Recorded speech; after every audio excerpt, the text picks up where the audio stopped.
አምላክ ኢየሱስ ክርስቶስ ያድናል። ኢየሱስ ክርስቶስ ጌታ ነው። የጌቶች ሁሉ ጌታ ነው።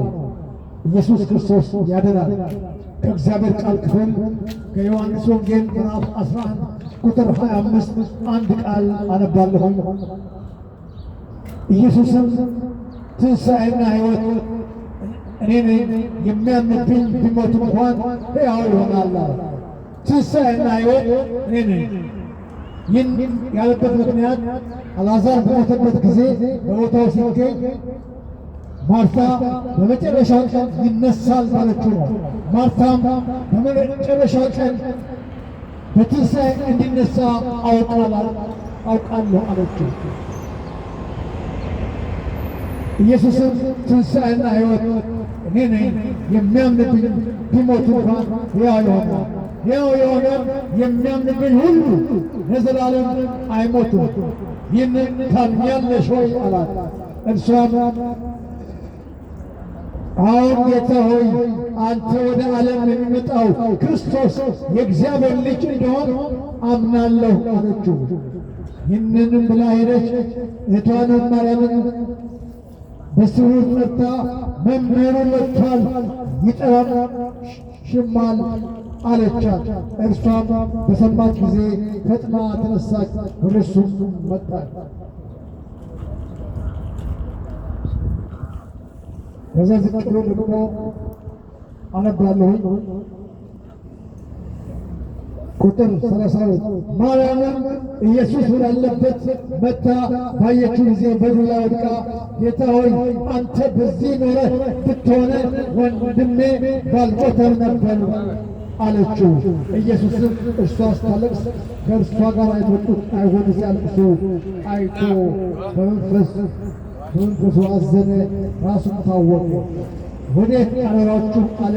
እርሱም ጌታ ሆይ መጥተህ እይ አሉት። ኢየሱስም እንባዋን አፈሰሰ። ከእነሱም አንዳንዶቹ ይህ የዕውሩ ዓይኖች የከፈተ ይህን ደግሞ እንዳይሞት ያደርግ ዘንድ አልቻለም ነበር። ኢየሱስም በራሱ አዝኖ ወደ መቃብሩ መጣ። እርሱም ዋሻ ነበረ፣ ድንጋይም ተወጥቶበት ነበረ። ኢየሱስም ድንጋዩን አንሱት አለ። የሞተው ማርታ ጌታ ሆይ ከሞተ 4 ቀን ሆኖታል፣ አሁን ይሸታል አለችው።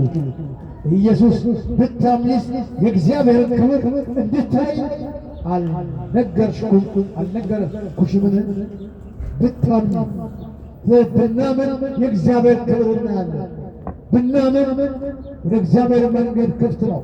ለሚያምኑት ሁሉ ኢየሱስ ክርስቶስ የትንሣኤ አምላክ ነው። ለሚያምኑት ሁሉ ኢየሱስ ክርስቶስ ከሞትም ያድናል።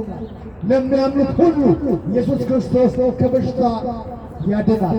ለሚያምኑት ሁሉ ኢየሱስ ክርስቶስ ከመከራ ያድናል።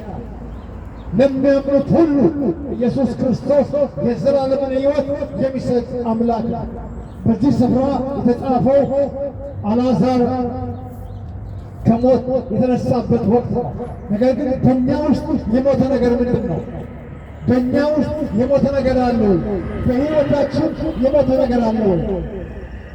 በአካባቢያችን የሞተ ነገር አለ ወይ? የሞተን ነገር ሕያው ሊያደርግ የሚችል የትንሣኤ አምላክ ኢየሱስ ክርስቶስ ብቻ ነው። ምክንያቱም እርሱ የሕያዋን አምላክ ስለሆነ። እኔ የሕያዋን አምላክ እንጂ የሙታን አምላክ አይደለሁም ያለው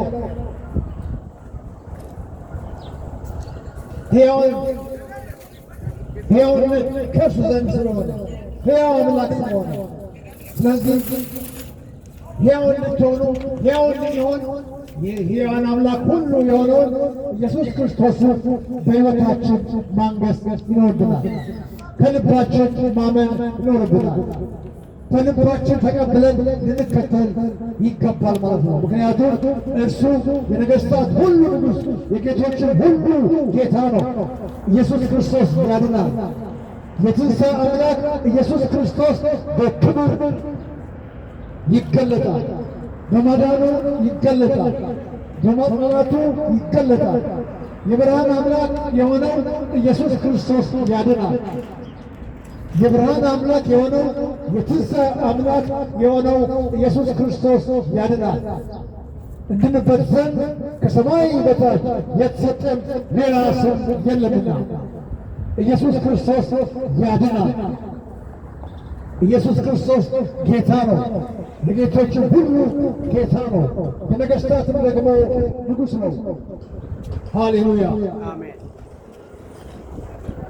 አሜን።